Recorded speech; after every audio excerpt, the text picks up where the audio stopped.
My name is Tyler Cliff, and I want to welcome you to Missional Mondays, where we take 10 minutes or less to encourage and develop our hearts as missional believers. I want to thank you for joining us, and we will be going through the devotional resources entitled Sent. This has been developed and used by TrekX Missions Organization. A big thanks to their founder and president and my dear friend, Chris White, and their team as they trek, train, and launch missional believers throughout the world. To find out more about their mission and their organization, you can go to trekx.com.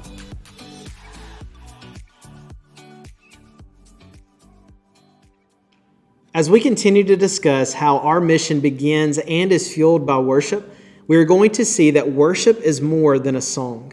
It is a living sacrifice. When you think about worshiping God, what's the very first thing that comes to your mind?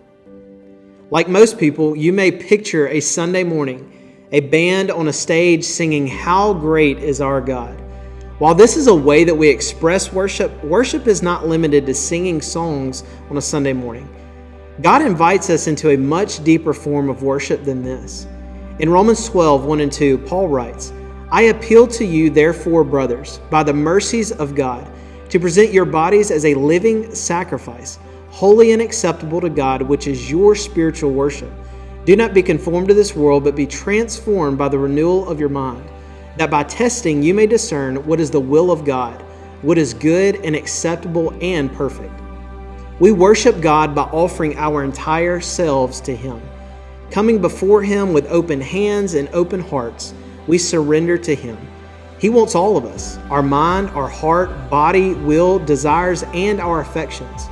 When we truly surrender all to Him in worship, He begins to transform us from the inside out.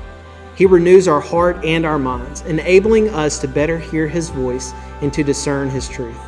And as we worship Him, His Spirit transforms us.